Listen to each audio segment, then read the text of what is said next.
Kung hindi nyo pa nababalitaan, yung Converge guard na si Mike Nieto ay naging unrestricted free agent. Binitawan na to ng Converge Fiber Xers at kinuha ng TNT Tropang Giga. So dagdag lakas ito para dito sa TNT dahil ito si Nieto mahusay yan na guard na talagang magagamit ni Coach Chot Reyes. At bukod dito sa pagkuha kay Mike Nieto, of course alam na natin na si Jordan Hedding ay nakumpirma na yung trade approved na at ito mapupunta dito sa TNT Tropang Giga. Pero bukod dyan, ayon doon sa mga insiders, ay magkakaroon pa ng isa pang trade itong TNT at itong Converge Fiber Xers. Pagkatapos ni Jordan Hedding at Mike Nieto, may isa pang mapupunta dito sa TNT Tropang Giga at ang balita baka ito si Shawnee Winston. Yan naman ang makuha nitong si Coach Chot Reyes. Alam nating lahat na itong TNT Tropang Giga nagpe-prepara na para dito sa pagkuha nila nitong Grand Slam at mukhang yan talaga ang binabalak nila ngayon. Kaya naman talagang gagawin nila ang lahat pati na yung pagkuha dito kay Shawnee Winston na alam natin na inaabangan ng marami. Si Shawnee Winston ngayon kinukonsidera na isa sa mga top players hindi lang ng Converge kung hindi maski na dito sa PBA. Kaya magiging maganda to para dito sa TNT Tropang Giga kapag nakuha nila. Ang pag-uusapan na lang daw kung sino yung kapalit dahil syempre itong si Shawnee Winston, integral part yan ng rotation nitong Converge at madalas nasa starting 5 kaya medyo mabigat yung magiging kapalit yan dito sa TNT Tropang Giga. Kaya iyan yung magiging sabihin na nating punto at sabihin na nating detalye na kailangan pang ayusin ng Converge at ng TNT. Pero ibig sabihin talaga meron na talaga na pag-uusap ngayon na mangyayari at mukhang magkasusunod-sunod na yan. Dahil itong Converge mukhang marami pang players ang gustong umalis ngayon sa lineup nila. Samantala naman, itong San Miguel Beer ayon sa mga reports ay tinitignan yung posibilidad na makuha itong si Mark Nonoy mula dito sa Terra Firma Jeep. Si Mark Nonoy ngayon ay isa sa mga rising stars dito sa Terra Firma at nakita naman natin yung scoring prowess talaga nito. Ay kinukonsidera na isa sa pinakamaganda dito sa PBA kaya nga maraming naniniwala na hindi na to magtatagal dyan sa Jeep at eventually ay dadalhin dito sa SMC.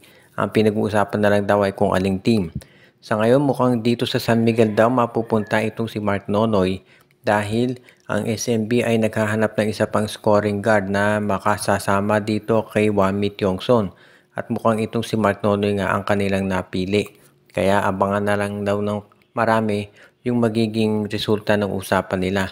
Pinag-uusapan na lang dito kung sinong ipapalit. Posible raw na baka si Jeron Teng ang dalhin dito sa Terra Firma Jeep o kaya naman ay baka si Chris Ross.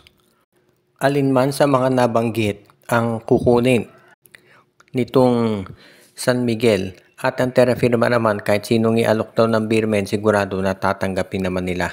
Kaya hindi magiging issue yung pagkuha ng mga additional players nitong San Miguel Beer. Kaya nga abangan daw natin ngayon kung ano itong gagawin ng San Miguel Beer at yung magiging sabihin na natin mga susunod pa nilang steps para magdagdag ng iba pang mga players dito sa rotation ni Coach Austria.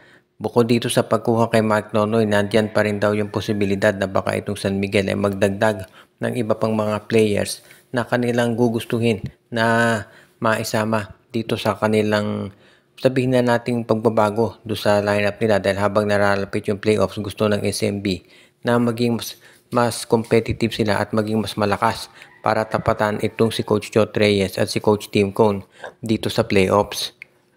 Samantala naman pagdating dito sa Barangay Ginebra, ayon doon sa mga lumalabas na reports ay kinakausap na raw ng management ng Gene Kings itong Northport Batang Pier para doon sa posibilidad na ma-acquire ang serbisyo ni Cade Flores. Sa ngayon kasi umiikot na yung balita na itong Northport Batang Pier ay ibebenta na raw. At yan ang dahilan kung bakit lahat ng mga top players nila pinamimigay na. Kaya nga mukhang ang magiging sitwasyon dito, ito si Cade Flores, isa pa doon sa mga players na talagang ibibigay na ng Northport Batang Pier. Dito naman sa Barangay Ginebra at posibleng ang maging kapalit si Ben Adamos. Si Ben Adamos, kung inyong maalala, ay galing yan dito sa Northport. Pinalit para kay Sidney Onmubere pero ngayon mukhang ibabalik daw itong si Adamos dito sa Northport kapalit naman ni Cade Flores. Kaya iyan daw talaga ang magiging sitwasyon ngayon dito sa Barangay Ginebra. Magkakaroon sila ng isa pang sentro forward na magagamit At itong si Coach Timko, sigurado na magugustuhan ng laro ni Flores dahil yung estilo nito ay pang Barangay Ginebra talaga. Malakas sa rebounds at sa depensa at hindi nangangailangan palaging hawak yung bola. Kaya nasisiguro natin na ito talaga yung nababagay dito sa gusto ni Coach Timko sa kanyang triangle offense. Pwede itong maging backup ni Jamie Malonzo o kaya ni Japet Aguilar. At pwede rin ito na maging sentro habang si Isaac Ko ay hindi pa nakare-recover mula doon sa kanyang naging injury. Kaya dito talaga natin masasabi na itong Barangay Ginebra ngayon ay puspusan yung kanilang negosasyon at hindi natin talaga masasabi kung kailan matatapos ito.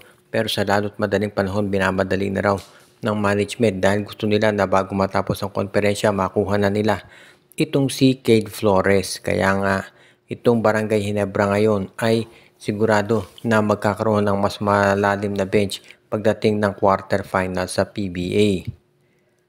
At ang huli nating balita ngayon, itong Magnolia Chicken Templados ay mukhang naka-on hold muna yung mga plano nilang mga trades.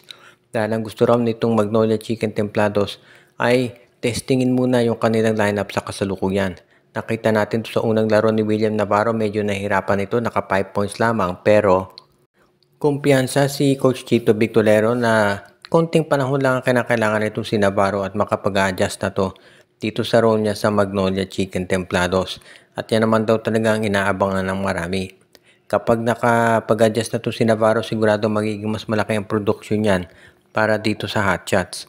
Tandaan natin, itong si Navarro at si Xavier Lucero magkatandem yan noon sa Northport Batang Pier. Kaya nga magiging magandang samahan nito si Navarro at si Lucero plus nandiyan pa si Ian Sanggalang. Hindi naman magiging problema yung minuto dyan dahil alam natin na si Sanggalang ay sentro, si Lucero ay power forward at small forward naman ito si William Navarro. Kaya hindi iyan magiging issue para dito sa koponan ni Coach Chito Victorero. Kinakailangan na lamang, sabi nga nila, ng konting panahon para mag-adjust itong si Lucero. Rather itong si Navarro dito sa lineup niya. Pero eventually masasanay din yan. At sigurado na magiging maganda ang kalalagyan nito, lalo na at alam natin na malakas talaga itong lineup ng Magnolia Chicken Templados. Yan naman talaga ang kanilang inaabangan ngayon. Yung sabihin natin masanay na ito si Xavier Lucero dito sa takbo ng roster ng Magnolia at masisiguro natin na magiging maganda na ang kahihinatnan nito. At matatapos na yung tinatawag na pagtag na intro boys dito sa Magnolia. Dahil ang plano ngayon talaga ng Magnolia ay mag-champion na para hindi na matuloy itong binabalak ng kanilang karibal na TNT Tropang Giga na maka-Grand Slam. Sabi nila medyo mabigat talaga yan dahil alam natin malakas TNT, pero kumpiyansa si Coach Chito Victorero na ito ay kaya talaga nilang gawin. Shoutout kay Anthony Alon, kay Dexter Domer, kay Katsakino Dukusin, Ireneo Salangsang, kay Dalmacio de Guzman, Malyari Mascarillas, RG Bueno at Dalina family, kay Joshua Giray, Espejo at Rosales family. Binabati din natin si Michael D at ang iba pa nating taga-subaybay.